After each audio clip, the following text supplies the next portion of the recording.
Okay, we're here with Jules from AOL. We just had an interesting discussion about privacy. Jules, what's the big issue you're facing right now? Introduce yourself and then explain what you do. As Chief Privacy Officer at AOL, one of my challenges is making sure that we use people's information in a trustworthy and open manner. As we and other businesses that focus on advertising look to try to provide a relevant experience for users and also monetize that for advertisers, being open, explaining to users some very complicated technology in a way that they get it, that makes sense. Hey, we're using information about what website you go to tailor another ad to you, and we do that to try to get a relevant ad, and here's how you can turn it off if you don't like it. Giving them that message so that they get it, they understand it, and they value the experience, that's the challenge that any How much privacy officer more faces. difficult is that going to be in the new social networking environment with so much information, so much private information people are putting up themselves, linking to each other? It sort of creates a sort of spider web of sort of a mess. How does a company like AOL, which has a history of privacy issues, and AOL's been around a long time, how do you sort it out once too much information gets on there? I think we're learning. We're learning that people like to be connected.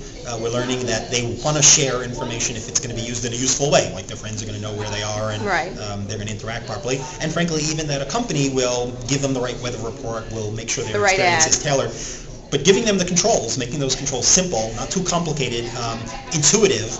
I don't mind when I shop at a retail site and it offers me new items based on the things I bought. I get it, I understand it, I appreciate it.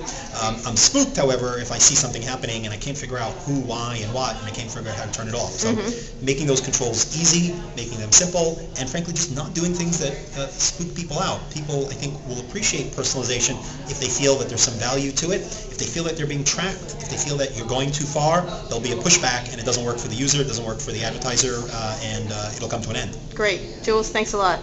So introduce yourself. Joan McNabb, Chief of the California Office of Privacy Protection. Joan, we just had a riveting discussion about privacy. What is the biggest issue today online, and offline too, I guess, as someone mentioned at the end of the session? Well, I think the biggest issue is that many people are coming to realize that they don't have control over their personal information, that it's going more places than they knew, and it's a concern. Right, and what are you going to do about it, Government of California?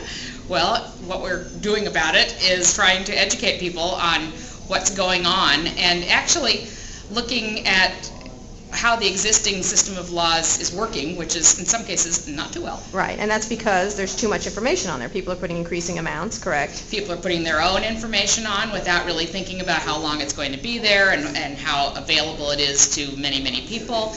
Also, many business models online are based on gathering information, in fact most of them, and people aren't really aware of how much of that is going on. In the offline world too, businesses significantly run based on personal information. So does government have to step in? Because people never like that. They like to sort of police themselves. That's been the Internet's calling cry. Yeah, absolutely. It's been the Internet's calling cry, and it's what's made it so exciting. It's also made it a little dangerous. It's not easy to see how laws can step in. Some laws probably are needed. Some laws that we've had have been relatively effective in addressing privacy. For example, I'd say the breach notice law has had in a way as secondary consequences it's improved data security as companies, all sorts of organizations realized that they didn't have a very good grip on their data, and I don't think we've got a perfect grip on it now. I think it's produced some good results. So notice that law didn't say you must do this, you can't do that. It said here's the consequence, here's what can happen if you lose control. So they had to do it themselves. Yeah. Last question, what's your big nightmare scenario as someone who's trying to educate people about this? Well, the big nightmare really is that all the information that anybody has ever put online is still out there somewhere, and you really don't know. We don't know how it can be used in the future or how we could ever get it back. Great. Joan, thanks so much. You're welcome.